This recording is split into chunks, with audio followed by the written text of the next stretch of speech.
There is a heroic story about Grêmio, who rose to the highest caste of Brazilian football by relying on only 7 players.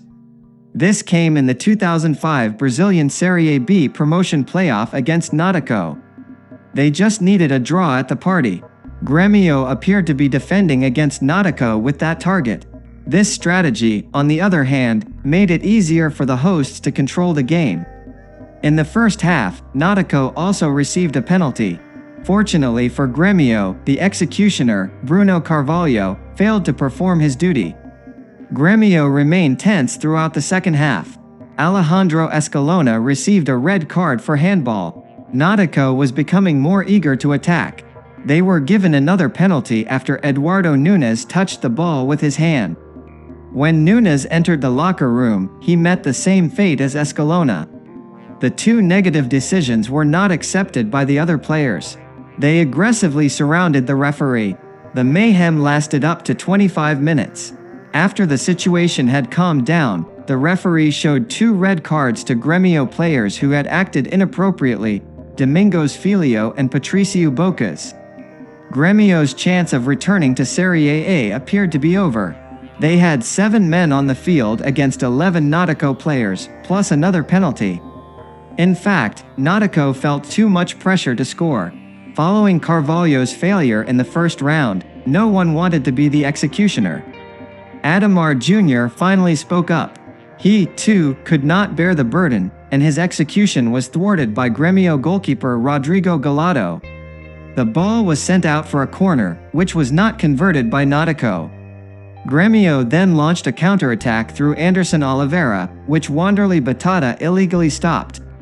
The Náutico defender was then the 5th player to be dismissed. This situation devastated the hosts. Grêmio quickly took a free kick toward Anderson after catching the opponent off guard. Only a minute and a half after Ademar's failure, the player crossed 2 opposing players to put Grêmio ahead, a result held until the game's conclusion. The Sheffield United First Division match against West Bromwich Albion at Bramall Lane on March 16, 2002, was no less unique. Because of an alleged conspiracy, the events of this match prompted the authorities to intervene. The game started normally. However, the hosts had been without goalkeeper Simon Tracy since the 8th minute, after he touched the ball with his hands outside his control. The numerical advantage was in West Brom's favor.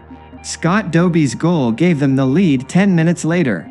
The visitors then doubled their lead in the 62nd minute through Derek McInnes, before chaos broke out moments later. Sheffield's Georges Santos launched a 2-footed tackle on Andy Johnson after only 90 seconds on the pitch as a substitute. This is thought to be retaliation.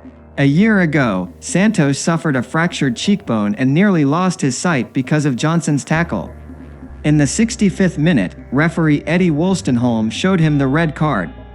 Another Sheffield substitute, Patrick Sufo, was also sent off after committing violence. He gave Derek McInnes a headbutt.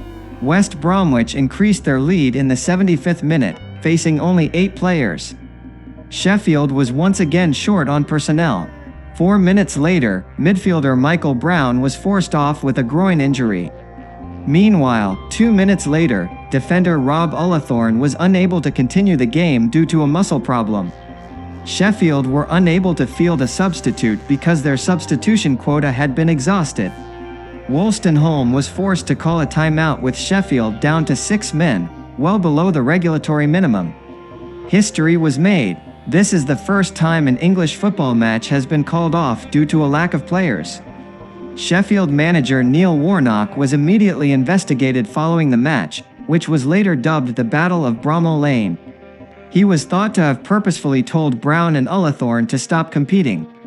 The goal was to stop the party and have the authorities hold a rematch. The Football League acted fairly. They decided against rematching, and West Bromwich still won 3-0. Warnock was acquitted of all charges because Brown and Ullathorne had been seriously injured. Brown did not return for the rest of the season, and Ullathorne missed the next 4. The manager also lost Santos and Sufo. Sheffield received a £10,000 fine for the players' abusive behavior. Santos had been suspended for 6 games, while Sufo had been suspended for 6 games and fined £3,000.